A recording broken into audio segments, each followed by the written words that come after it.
Hello everyone. So today is 23 July. Supreme court की एक और हियरिंग डेट थी आज। तो सुबह से सुप्रीम कोर्ट का अपना नीट के ऊपर केस चल रहा है। तो हम आपके सामने एज यूजुअल समरी लेके आए हैं कि अभी तक क्या हुआ है। लंच टाइम चल रहा है सुप्रीम कोर्ट का। तो सबसे पहले सुप्रीम कोर्ट ने ये बताया कि उनको आईआईटी दिल्ली के प्रोफेसर से आंसर मिल गया है। एटम्स वाला जो क्वेश्चन था जिसके ऊपर डिबेट चल रही थी, उसका एक ही सिंगल आंसर करेक्ट ऑप्शन है, ऑप्शन नंबर 4। तो वो चीज़ क्लियर हुई। उसके बाद आज का जो दिन था वो एनटीए के रिप्लाई का दिन था। एनटीए जो रिस्पोंडेंट्स हैं एनटीए की तरफ से, उन्होंने क्या सारी दलीलों का कैसे आंसर किया। तो सबसे पहले उन्होंने ये फैक्ट लेके आए वो लोग कि जो नीट के रिजल्ट्स में टॉप 100 बच्चे हैं वो अराउंड अक्रॉस 95 सेंटर्स हैं। तो ऐसा नहीं है कि एक पर्टिकुलर सेंटर पे कॉन्सेंट्रेशन ज़्यादा है। सो विच इज़ गुड। सेकेंड, उन्होंने ओवरऑल ये समझाने की कोशिश करी कि एग्ज़ाम में जो ये क्वालिफिकेशन नंबर है 164 है जो जनरल के लिए, ये 50th परसेंटाइल है। एंड इसमें अराउंड 12 लैक्स स्टूडेंट्स जो out of 24 lakhs 12 lakhs students जो हैं वो क्वालिफाई किए हैं और रिमेनिंग क्वालिफाई नहीं किए हैं। तो उन्होंने ये उनको पैटर्न समझाया। प्लस उन्होंने ये बात पे फोकस लेके आए वो लोग कि कोटा जैसे सेंटर्स, सीकर जैसे सेंटर्स कोचिंग हब्स हैं। तो अगर कोई एलिगेशन ये लगा रहा है कि इन सेंटर्स में क्यों इतने सारे टॉपर्स आ गए हैं या 650 प्लस आ गए हैं, उसका मेन रीज़न ये है कि यहाँ पर ऑलरेडी कोचिंग सेंटर्स हैं, इंटेलिजेंट बच्चे हैं और उन्होंने वो वाला सेंटर या कोटा या सीकर चूज़ किया है फॉर एग्जामिनेशन। तो ये इनका रिस्पॉन्स था। एक एक क्वेश्चन उठा था कि एक पर्टिकुलर गर्ल है जो गुजरात से है, 12th में फेल हुई है, बट बेलगावी में जाके उन्होंने अपना नीट का टेस्ट सेंटर क्यों लिया। तो उसको उन्होंने रिस्पॉन्ड किया कि बेलगावी सेंटर पे अगर कोई शक है तो हम उसके रिजल्ट्स देख लेते हैं। बेलगावी सेंटर पे जो सक्सेस रेट है वो बहुत कम है। एंड इसलिए हम उस पर्टिकुलर सेंटर पर कुछ भी ऐसा शक नहीं कर सकते कि वहाँ कुछ गड़बड़ हुई है, बिकॉज ओवरऑल सेंटर का रिजल्ट ही बहुत कम क्वालिफिकेशंस या नॉर्मल सा रिजल्ट है। नेक्स्ट जो बात हुई है, बहुत बड़ा जो पॉइंट निकल के आया था कि फॉर्म ओपन विंडो या फॉर्म फिलिंग विंडो जो इन्होंने सेकेंड टाइम निकाली थी अप्रैल में, 8 to 10 ऑफ अप्रैल, उसमें इतनी सारी एप्लीकेशंस, अराउंड 15,000 एप्लीकेशंस या नई रजिस्ट्रेशंस आई हैं। तो उसका उन्होंने रिस्पांस दिया वो ये है एनटीए की तरफ से कि उनको बहुत सारी ईमेल्स एंड रिक्वेस्ट्स आई थी कि काफ़ी बच्चों का फॉर्म फिल नहीं हो पाया टाइम पर, ओटीपीज़ के चक्कर में, वेरियस इश्यूज़ की वजह से। तो इसलिए ये रीज़न है इतनी सारी फ्रेश रजिस्ट्रेशंस का। नेक्स्ट जो बात हुई वो अगेन बहादुरगढ़ हरियाणा में झज्जर में जो कैनरा बैंक वाला पेपर की बात थी।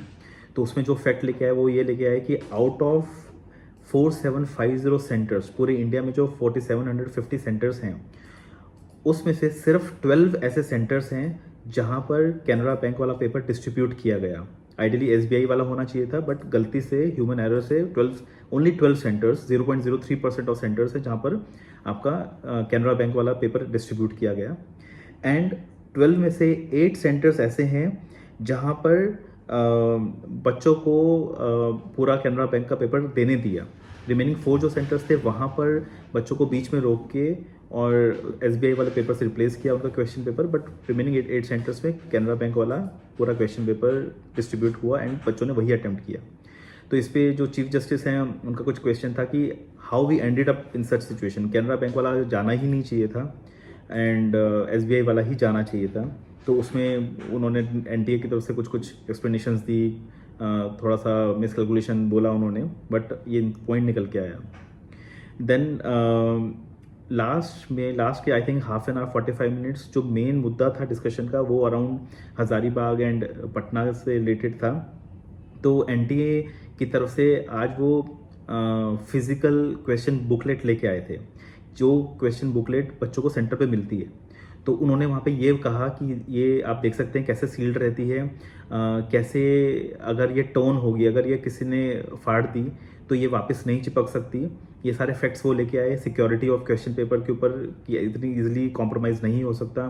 इनके ऊपर कुछ कोड्स होते हैं, कोड नंबर्स होते हैं सेंटर्स के, प्लस सिटी कोऑर्डिनेटर्स के, बैंक्स के कुछ कोड्स होते हैं। तो इतना इजी नहीं है इनको कॉम्प्रोमाइज़ करना। पहले तो उन्होंने ये फैक्ट लेके आए वो।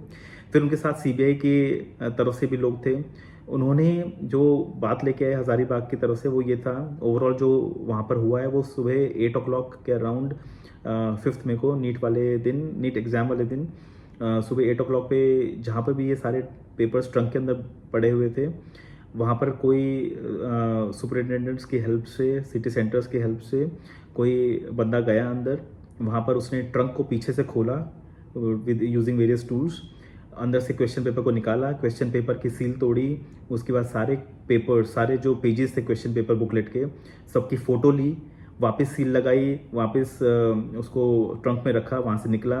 वो सारे जो फ़ोटोज़ उसने लिए थे वो जो सॉल्वर्स गैंग था, जो क्वेश्चन पेपर सॉल्व करने के गैंग था, उनको भेजा। वहाँ से इन फोटोज़ का प्रिंट आउट लिया, प्रिंट आउट के बाद इन क्वेश्चंस को सॉल्व किया गया, इन क्वेश्चन के सॉल्यूशंस के साथ फिर से फ़ोटो ली गई और वो सॉल्यूशंस पटना एक सेंटर में गया और हज़ारीबाग के एक और सेंटर में गया। तो ये सारी वो चीज़ें प्रूव कर रहे थे। इसके ऊपर कुछ कोड्स के ऊपर काफ़ी ज़्यादा ओवरऑल सेंसिटिव के बारे में बता रहे थे कि क्वेश्चन पेपर इजीली नहीं कॉम्प्रोमाइज़ हो सकते। कुछ एक पर्टिकुलर क्वेश्चन पेपर के बारे में बात हो रही थी कि उसको वो बर्न्ड पेपर मिला है, जो उस पे जो सीरियल कोड है वो एक, उस सीरियल कोड से ये पता चला कि वो बर्न्ड क्वेश्चन पेपर एक लड़की को मिला था। इनफैक्ट बर्न्ड जो ओरिजिनल क्वेश्चन पेपर है उसका कॉपी बर्न की गई थी। ओरिजिनल क्वेश्चन पेपर का सीरियल नंबर से पता चला कि ये एक लड़की के पास गया था, उस लड़की ने एडमिट किया है कि उसको जब क्वेश्चन पेपर मिला था तो उसकी सील टूटी हुई थी। तो it is just one question paper जहाँ से लीक हुआ है, तो ये प्रूव होने की बात है। अभी लंच टाइम चल रहा है, एनटीए के सारे रिप्लाई हैं। कल की दलीलों से लग रहा था कि एनटीए फंसा हुआ है, आज के रिस्पॉन्सेज से एनटीए के अच्छे रिस्पॉन्सेज आए हैं। तो देखते हैं लंच के बाद आज सुप्रीम कोर्ट क्या डिसाइड करता है, एंड हम अब बाकी सारे अपडेट्स लेके आपके सामने आएंगे। Thank you.